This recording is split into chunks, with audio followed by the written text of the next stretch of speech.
Sortir les quartiers précaires du sous-développement n'est plus une option, mais une nécessité absolue, qui s'est manifestée par la mise en exécution des projets irrélatifs.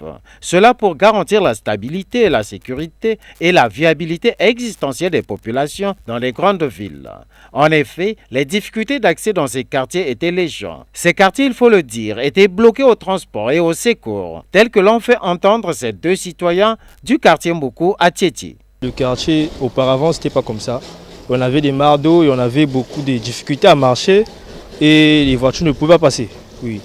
Il n'y avait pas de côtes sur qui les voitures ne pouvaient pas passer. Mais pour l'instant, je sais pas, en ce moment-là, tout va mieux maintenant. On a arrangé le quartier. Là, les voitures peuvent maintenant passer, ça peut faire du genre la route. Là, maintenant, tout va mieux. Hier, le quartier était inaccessible. Aujourd'hui, avec les pavés qu'on a mis ça et là, je pense que ça a apporté quelque chose de bien. Donc il y a un problème d'accès maintenant facile et aujourd'hui le quartier est vu autrement. Il est considéré comme un quartier de la ville par rapport aux jours passés.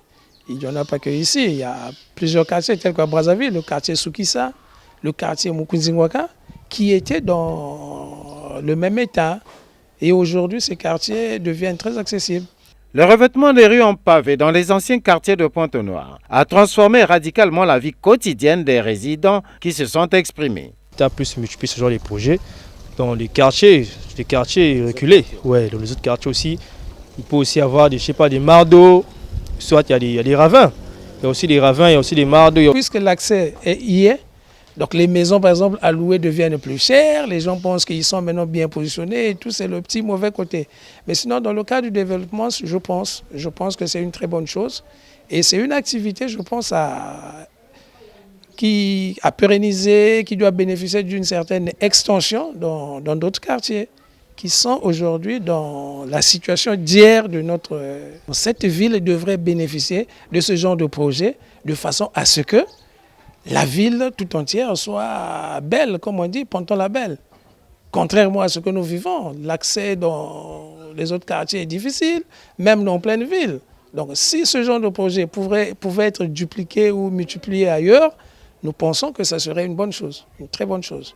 L'arrivée du pavage a provoqué un véritable sentiment de délivrance collective au sein des quartiers précaires. Et cette transformation a été et demeure un sujet de joie visible et un profond soulagement psychologique au quotidien.